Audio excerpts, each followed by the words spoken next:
ಲೋಕ ಚುನಾವಣೆ ಹೊತ್ತಲ್ಲಿ ಕರಾವಳಿಯಲ್ಲಿ ನೋಟಾ ಅಲೆ ಎದ್ದಿದೆ. ದಕ್ಷಿಣ ಕನ್ನಡ ಜಿಲ್ಲೆ ಜನಪ್ರತಿನಿಧಿಗಳಿಗೆ ಪಾಠ ಕಲಿಸೋದಕ್ಕೆ ನೋಟಾ ಅಸ್ತ್ರ ಪ್ರಯೋಗಿಸೋದಕ್ಕೆ ಜನ ಮುಂದಾಗಿದ್ದಾರೆ. ಸೌಜನ್ಯ ಪರ ಹೋರಾಟಗಾರರಿಂದ ಈಗ ನೋಟಾ ಚಳವಳಿ ಆರಂಭ ಆಗಿದೆ. ರಾಜ್ಯಾದ್ಯಂತ ಮತ್ತೆ ಸದ್ದು ಮಾಡಿತ್ತು ಸೌಜನ್ಯಳ ಕೊಲೆ ಪ್ರಕರಣ. ಕಳೆದ 5-6 ತಿಂಗಳಿಂದ ರಾಜ್ಯದ ವಿವಿಧೆಡೆ ಹೋರಾಟಗಳು ಕೂಡ ನಡೆದಿದೆ. ತೀವ್ರ ಸ್ವರೂಪದ ಹೋರಾಟಗಳು ನಡೆದ್ರು ಜನಪ್ರತಿನಿಧಿಗಳಿಂದ ಮಾತ್ರ ನೀರಸ ಪ್ರತಿಕ್ರಿಯೆ ಸಿಗ್ತಾ ಇತ್ತು. ಈ ಹಿನ್ನೆಲೆಯಲ್ಲಿ ಲೋಕ ಚುನಾವಣೆಯಲ್ಲಿ ಪಾಠ ಕಲಿಸೋದಕ್ಕೆ ಜನ ಪ್ಲಾನ್ ಮಾಡಿದ್ದಾರೆ. ಬಹುಶಃ ಒಂದು 50-60 ವರ್ಷಗಳಿಂದ ನಿರಂತರವಾಗಿ ನಡೆದಂಥ ಅತ್ಯಾಚಾರಗಳಿರ್ಬೋದು, ಕೊಲೆ ಇರ್ಬೋದು, ಒಂದು ಧಾರ್ಮಿಕ ವಿಚಾರದಲ್ಲಿ ಆಡಿದಂಥ ಮೋಸಗಳು, ಇದೆಲ್ಲದ ಒಂದು ರೋಷ ಏನಿದೆ ಜನರಲ್ಲಿ, ಅವರಿಗೆ ಬಹುಶಃ ಇವತ್ತು ನೋಟಾ ಎಂಬುದು ಒಂದು ಇಷ್ಟಾದರೂ ನಮಗೆ ಸರ್ಕಾರಕ್ಕೆ ಅಲ್ಲ, ಸಮಾಜಕ್ಕೆ ಅಲ್ಲ, ಜನಜಾಗೃತಿ ಮುಟ್ಟಿಸಲಿಕ್ಕೆ ನೋಟಾ ಅಭಿಯಾನ ಒಬ್ಬ ನೀರಲ್ಲಿ ಮುಳುಗಿದವನಿಗೆ ಹುಲ್ಲುಗಟ್ಟಿ ಸಿಕ್ಕಿದ್ರು ಬದುಕ್ತಾನಂತೆ. ಆ ಸ್ಥಿತಿಗೆ ಈಗ ನೋಟಾ ಒಂದೇ ಆಧಾರ ಆಗಿದೆ.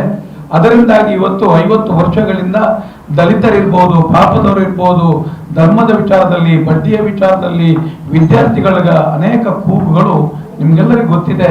46 ಅನೇಕ ಜನಾಂದೋಲನ ಸಭೆಯ ಮೂಲಕ ಕೋಟ್ಯಾಂತರ ಜನರು ಇವತ್ತು ಆ ಕೂಗನ್ನ ಜನರಿಗೆ ಇದು ಸರ್ಕಾರಕ್ಕೆ ಡೀಟೇಲ್ಸ್ ಕೊಡ್ತಾರೆ. ಕಿರಣ್ ಲೈವ್ ನಲ್ಲಿ ಜಾಯ್ನ್ ಆಗ್ತಾ ಇದ್ದಾರೆ. ಕಿರಣ್, ಕಳೆದ 5-6 ತಿಂಗಳಿಂದ ದೊಡ್ಡ ಮಟ್ಟದಲ್ಲಿ ಸದ್ದು ಮಾಡಿದ್ದು ಸೌಜನ್ಯ ಪ್ರಕರಣದ ಹೋರಾಟ. ಒಂದು ವರ್ಗಕ್ಕೆ ಅಥವಾ ಗುಂಪಿಗೆ ಈ ನೋಟಾ ಅಭಿಯಾನ ಸೀಮಿತವಾಗಿದೆ ಅಥವಾ ಸಾರ್ವಜನಿಕರಲ್ಲೇ ಅಂಥದ್ದೊಂದು ಅಭಿಪ್ರಾಯ ಮೂಡಿರೋದು ಹೌದಾ?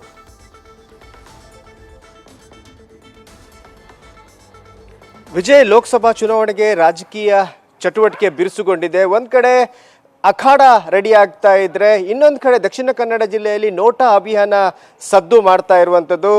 ಸೌಜನ್ಯ ಕೊಲೆ ಅತ್ಯಾಚಾರ ಪ್ರಕರಣ ಮತ್ತೆ ಈಗ ಸದ್ದು ಮಾಡ್ತಾ ಇದೆ. ಇತ್ತೀಚಿನ ವರ್ಷಗಳಲ್ಲಿ ಈ ಪ್ರಕರಣ ಭಾರಿ ಸದ್ದು ಮಾಡಿತ್ತು.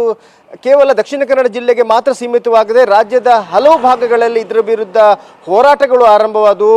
ಮೊದಲು ಆರಂಭವಾಗಿದ್ದು ದಕ್ಷಿಣ ಕನ್ನಡ ಜಿಲ್ಲೆಯಲ್ಲಿ ಸೌಜನ್ಯ ಪರ ಹೋರಾಟಗಳು, ಅವರಿಗೆ ಸೌಜನ್ಯಗೆ ನ್ಯಾಯ ಕೊಡಿಸಬೇಕು ಅನ್ನೋ ಹೋರಾಟ ಆರಂಭವಾಯಿತು. ಸೌಜನ್ಯ ಕುಟುಂಬಕ್ಕೆ ನ್ಯಾಯ ಕೊಡಿಸಬೇಕು ಅಂತ ಹೋರಾಟಗಳು ಆರಂಭವಾದ ನಂತರ ಅದು ಕೇವಲ ದಕ್ಷಿಣ ಕನ್ನಡ ಜಿಲ್ಲೆಗೆ ಮಾತ್ರ ಸೀಮಿತವಾಗಿರಲಿಲ್ಲ, ಅಥವಾ ಉಡುಪಿ ಜಿಲ್ಲೆಗೆ ಮಾತ್ರ ಅಲ್ಲ, ಇಡೀ ರಾಜ್ಯದ ವಿವಿಧ ಭಾಗಗಳಲ್ಲಿ ಈ ಒಂದು ಅಭಿಯಾನ ಆರಂಭವಾಯಿತು, ಹೋರಾಟಗಳು ಆರಂಭವಾಯಿತು.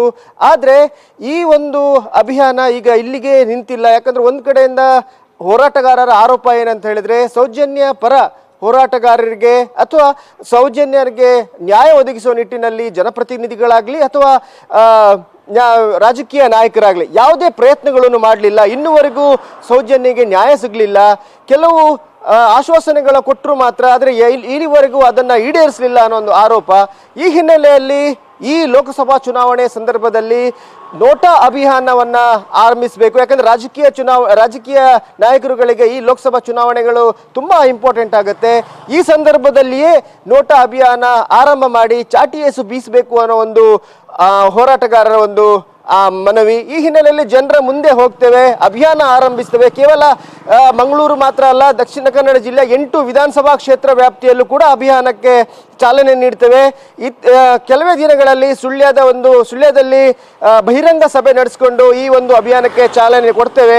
ಇಲ್ಲಿ ಮಾತ್ರ ಇದು ಸೀಮಿತವಾಗಿರುವುದಿಲ್ಲ, ರಾಜ್ಯದ ವಿವಿಧ ಭಾಗಗಳಲ್ಲೂ ಕೂಡ ಹೋಗ್ಕೊಂಡು ಈ ಅಭಿಯಾನವನ್ನ ಮಾಡ್ತೇವೆ ಅನ್ನೋ ಒಂದು ಎಚ್ಚರಿಕೆಯನ್ನ ಕೊಟ್ಟಿದ್ದಾರೆ. ಇದರ ನಡುವೆ ರಾಜಕೀಯ ಪಕ್ಷಗಳಲ್ಲೂ ಒಂದು ಗೊಂದಲ ಇದೆ. ಈಗಾಗಲೇ ಸೌಜನ್ಯ ಪರ ಹೋರಾಟಗಾರರಿಗೆ ಮತ್ತು ಕುಟುಂಬದವರಿಗೆ ನ್ಯಾಯ ಒದಗಿಸುವ ನಿಟ್ಟಿನಲ್ಲಿ ನ್ಯಾಯಾಲಯ ಈಗಾಗಲೇ ಮರು ತನಿಖೆಗೆ ಅವರಿಗೆ ಒಂದು ಅವಕಾಶವನ್ನು ಕೊಟ್ಟಿದೆ. ಆದರೆ ಇತ್ತೀಚಿನ ದಿನಗಳಲ್ಲಿ ಅವ್ರು ಹಾಕಿದ್ರು ಕೂಡ ತುಂಬಾ ಡಿಲೇ ಮಾಡಿದ್ರು. ಈ ಹಿನ್ನೆಲೆಯಲ್ಲಿ ಇದಕ್ಕೂ ಕೂಡ ಒಂದು ಹಿನ್ನಡೆ ಆಗುತ್ತಾ ಅನ್ನೋ ಒಂದು ಆತಂಕ ಅವರಲ್ಲಿದೆ. ಆದರೆ ಈ ಒಂದು ನೋಟಾ ಅಭಿಯಾನ ಚುನಾವಣೆ ಸಂದರ್ಭದಲ್ಲಿ ಈ ರಾಜಕೀಯ ಪಕ್ಷಗಳಿಗೆ ಬಿಸಿ ತುಪ್ಪವಾಗುತ್ತಾ ಅಥವಾ ಈ ಅಭಿಯಾನಕ್ಕೆ ಹೆಚ್ಚಿನ ಒತ್ತು ಕೊಡ್ತಾರಾ, ಜನರು ಅದಕ್ಕೆ ಮನ್ನಣೆ ಕೊಡ್ತಾರಾ, ಅದು ಕಾದು ನೋಡಬೇಕು. Vijay, thank you. Kiran, news first ನಿರ್ಭೀತಿಯಿಂದ ನಿಮ್ಮ ಪರವಾಗಿ.